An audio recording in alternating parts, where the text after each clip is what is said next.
My colleagues may have harsh opinions about Elias' musical talents, but I see Elias as a man who's just born to run all over WWE.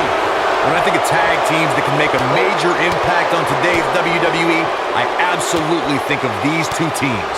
Throughout his time in WWE, Elias has demonstrated an ability to defeat up-and-comers and veterans alike, sometimes with a sixth string on their back.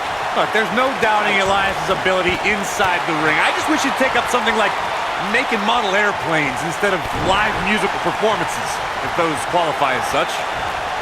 Tag team history was made when the first ever smack... Big time. Oh, spine buster by the animal. But he's got to capitalize now. Man, that hurts. Elias definitely tiring out there. And at this point, you have to wonder if he can recover from this. Wow.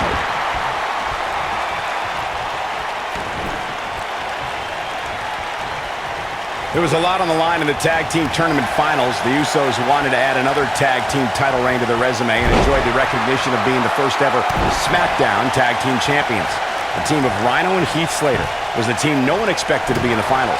Slater had extra motivation because he was fighting for a WWE contract. And at one point, it seemed like the Usos had everything well in hand, but Rhino and Heath Slater refused to lose. After a gore from Rhino practically cut Jimmy Uso in half, Rhino and Heath Slater went from an unlikely tag team to the first ever SmackDown tag.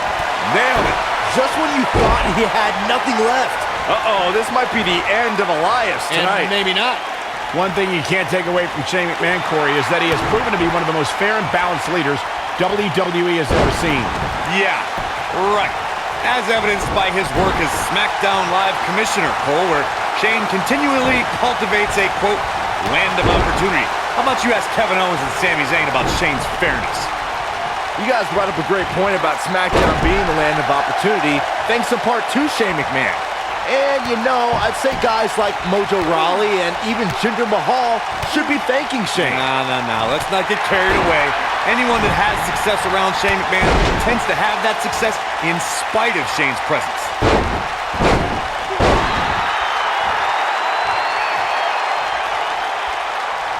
There have been times in sports entertainment when unlikely duos have formed and over time they develop and bond and become... I can't imagine what he has here. Over the top rope. Oh, I don't think he's done. On the move, about to take off. Oh, nasty impact. I'm not sure how much he has left.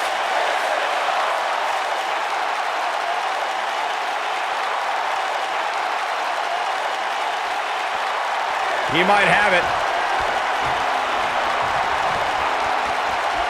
Oh, perfect kick.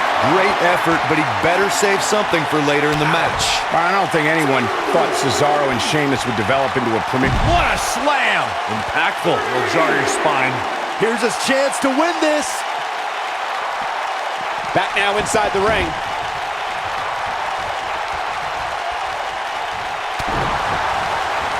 All respect given, it looks like Shane McMahon could be done for. This might be the beginning of the end for him. Yeah, things look bleak right now. Oh boy, he is rolling. Oh! In May of 2017, SmackDown Live saw an incredible women... Not now. Not now. No.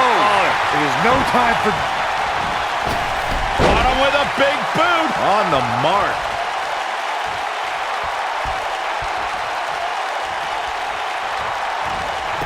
This might be schoolboy out of nowhere. Great effort, but he'd better save something for later in the match. I think only a group as treacherous as the Welcoming Committee could bring Becky Lynch and Charlotte Flair back together.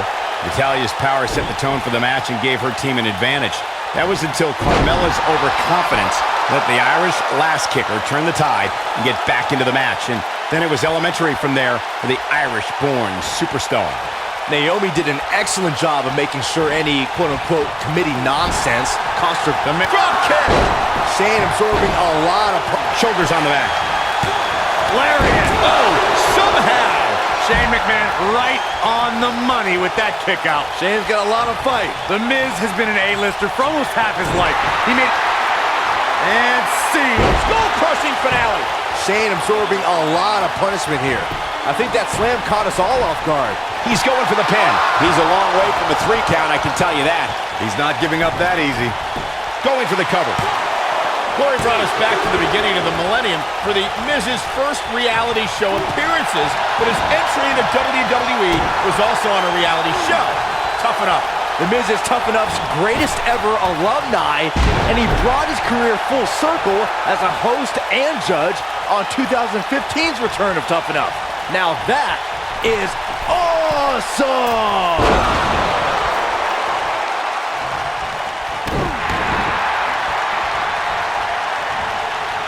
So do you guys think after this match the Miz might have enough energy to host an installment of Miz TV? It's the most must-see WWE talk show in history. Great effort, but he better save something for later in the match.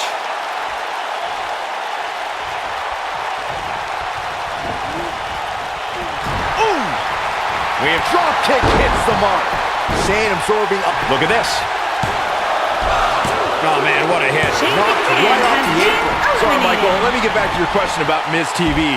I don't think we'll see an episode after this match, but, you know, another one is coming soon.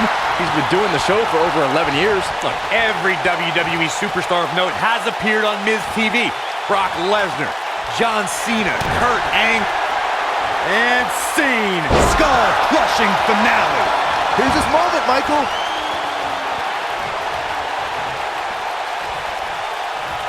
Looking for the finish. Elias really proved that he... Batista bomb. He goes for the cover. Elias has been eliminated. And we have our winners. Let's take another look at these guys in action. These superstars gave as good as they got, and these fans got their money's worth from the opening bell. That's the kind of match that makes me proud to be here at ringside. Action from the opening bell and a finish people won't soon forget.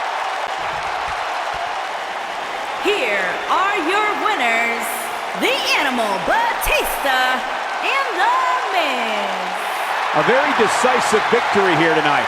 These two work so well together, Michael. I'd be surprised if they went their separate ways anytime soon. I wouldn't be surprised if we saw these teams going back to it at some point in the very near future.